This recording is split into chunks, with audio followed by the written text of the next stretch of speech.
individuals in attendance. And as the day proceeded into the festivity activities, it was estimated between $4,000 and $5,000, 4,000 and 5,000 people enjoyed the celebration, which was financed by Lester Dent.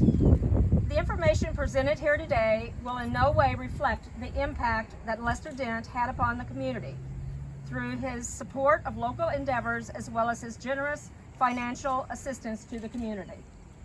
Beginning in April 2014, I made contacts with Missouri Department of Transportation officials regarding the need to replace the Route D BNSF Railroad Bridge due to serious deterioration. I was initially told by a MoDOT employee, who's not here today, during a legislative meeting sponsored by former Senator Brian Munslinger held in Jefferson City, that our bridge wasn't in serious need of repair or replacement, and many others were higher on the list of priorities.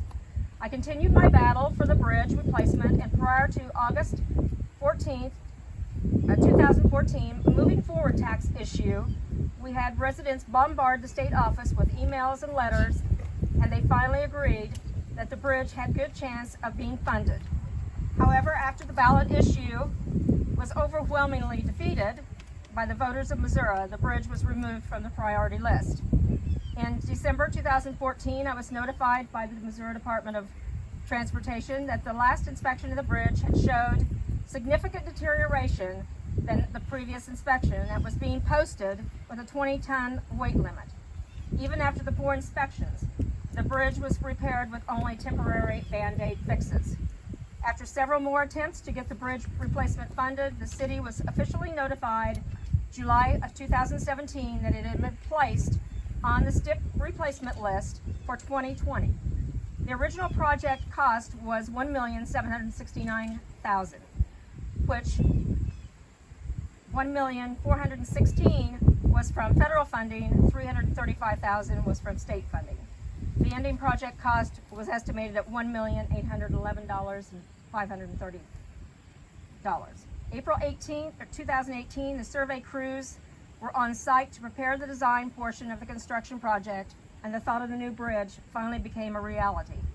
In February 2019, Lieutenant Governor Mike Kehoe, along with other state and local officials, attended a news briefing regarding the bridge replacement.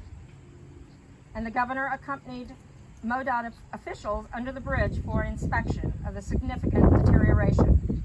During the briefing, Kehoe stated that Governor Parson was a strong advocate for the repair or replacement of around 250 deteriorated bridges in the state through the STIP program, STIP funding. After the funds were approved, the City of La Plata was notified that we would be responsible for the cost of relocating the electrical services. Before the bridge was demolished, the old one, our electric line ran across here. We had to reroute it across the vineyard. That cost the City of La Plata about $50,000. The original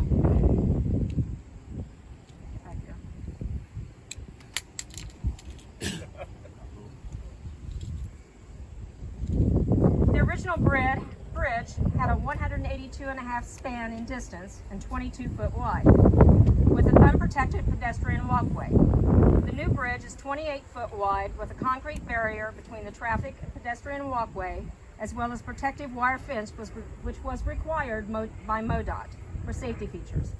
During the analysis of the bridge's need for replacement, it was estimated that over 2,000 vehicles cross the bridge daily. Without the assistance and support of area engineers Amy Crawford and Brian Utite and retired area engineer Brian Hafner, this project might still not have become a reality for the community. They fought hard for this project, and I appreciate all their endeavors. The demolition of the former BNSF Route D Railroad Bridge that was dedicated 85 years ago today began on August the 17th of 2019 after several delays, and the bridge was officially reopened for traffic almost 7 months later on March 4th, 2021. After it was reopened, there were several days that day traffic was delayed and deterred due to contractors finishing the dirt work. Discussion began during the early part of 2020 regarding the possibility of naming the bridge after deceased La Plata resident Lester Dent, who is an author of several Doc Savage novels. Beside his fame of being an author, he was an influential and supportive member of the La Plata community until his death in March of 1959 at the age of 54. Cindy Moore of the Friends for La Plata Preservation talked to me several times regarding the idea of honoring Lester Dent. Cindy attended the La Plata Board of Aldermen meeting on July 14, 2020, and the board unanimously resolved a resolution that night to support the naming of the bridge. And a petition was passed around, and the 100 signatures were very easily acquired to be submitted to MoDOT. Mark Lambert submitted the application for MoDOT with the legislative support of Missouri State Senator Cindy O'Loughlin. The naming of the bridge became official in a letter to Mark dated April 6, 2021, and the signs were ordered. On July 9th, MoDOT notified Mark that they had approved Friday, September the 24th as the date of the official unveiling dedication ceremony. Mark picked that date since it was exactly 85 years from the date of the original bridge dedication. Lester Dent's family lived in La Plata area from at least the 1860s. Lester was born 1904 in La Plata Township and graduated from La Plata High School in 1923 and began attending Chillicothe Business College. Lester and his wife Norma moved back to La Plata part-time to be close to his aging parents in the mid-30s. He became involved in his father's dairy farm northeast of La Plata. Lester Dent, La Plata writer, was the master of ceremonies at the dedication of La Plata's post office held at Green Theater on November 25, 1937. He was instrumental in sponsoring Saturday night boxing matches during the summer in the town square of La Plata.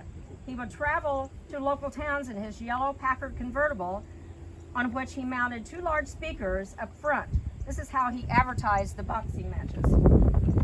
Although Lester and Norma never had children of their own, Lester was always interested and involved in the lives of young people. 2 individuals that still reside in the community were mentioned in some of his history of Lester Dent. Sarah Beth Pash Fouch cleaned house for the Dents while she was in high school and was employed at his Airviews business. Blanche Mercer Meeks was listed as a member of his photography club he started in the early 1940s in his basement. The La Plata Commerce Club was very active in La Plata in the 40s and 50s, and Dent was always involved in their events.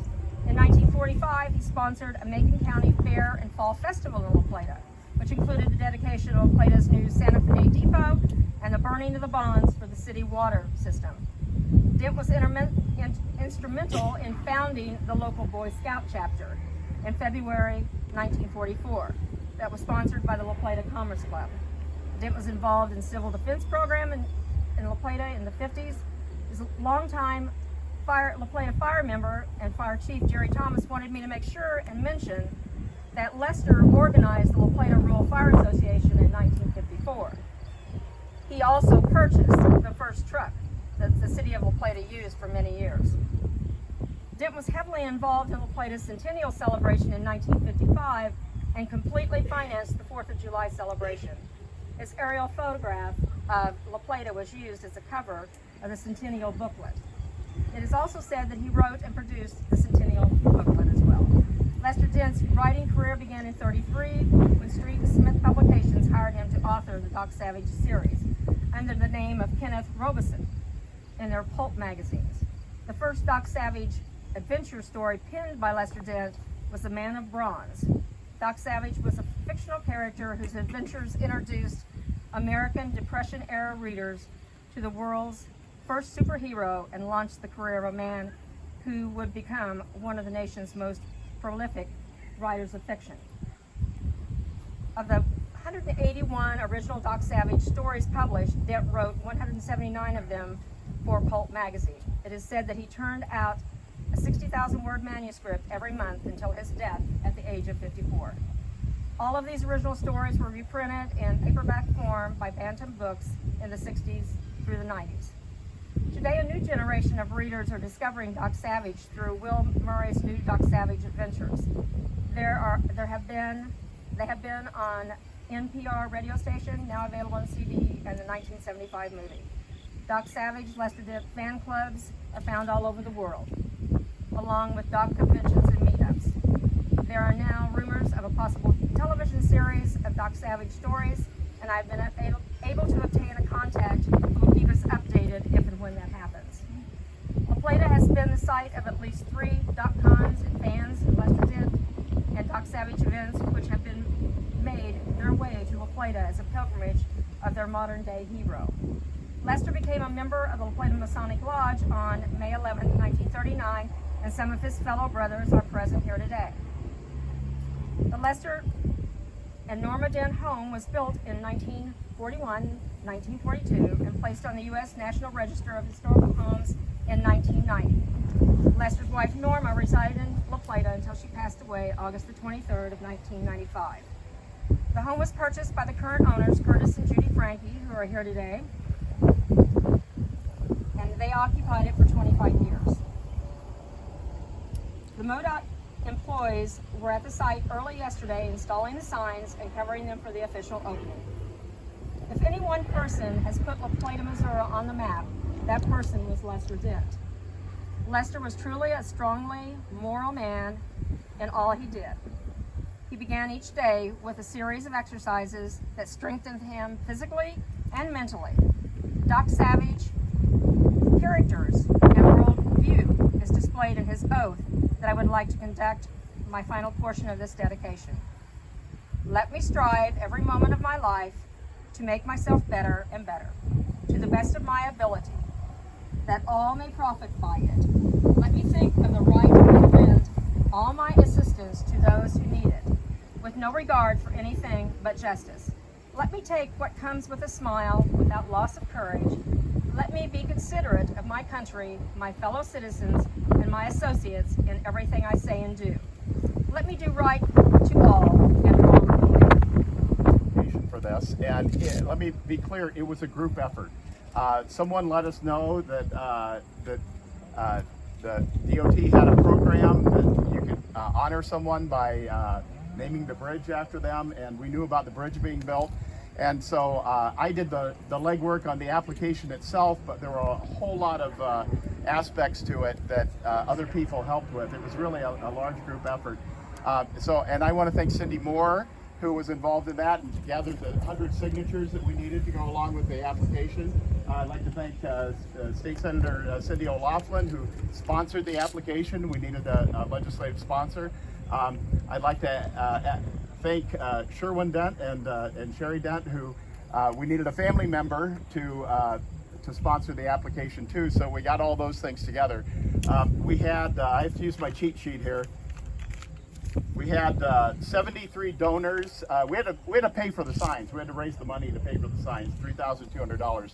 Had 73 donors. The average gift was about $50. And these were all Lester Dent fans and Doc Savage fans. And if you're a Lester Dent fan, you're a Doc Savage fan. If you're a Doc Savage fan, you're a Lester Dent fan. I started reading these books. I grew up in a town of about 15,000 in Iowa, and I started reading these books when I was 14 years old. I discovered the copy of The Man of Bronze, the first book, on a paperback shelf in the local pharmacy, and I read the back cover blurb and thought, oh, this looks interesting, and bought it. And I was, kind of read a lot of superhero comics when I was a kid, and then I started reading about Doc Savage and about Lester Dent, and I will say I've been coming down I live just north of Des Moines, and I'm an attorney in Ames, Iowa.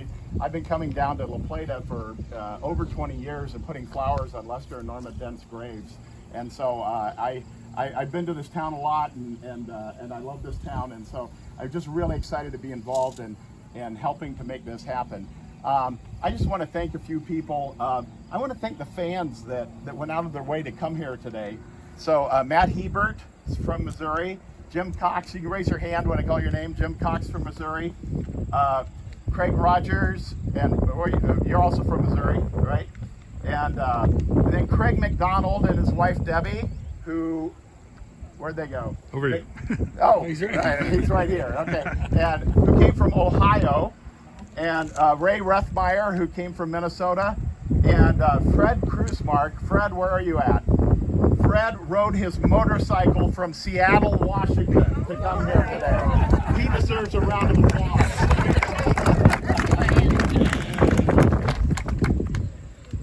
Some other thank yous to people that helped with the application and the fundraising. Chuck Welch, Tom Barnett, Cindy Moore, I've mentioned, Will Murray, the Mayor Bragg and the Board of Aldermen of the City of La Plata were helpful so much.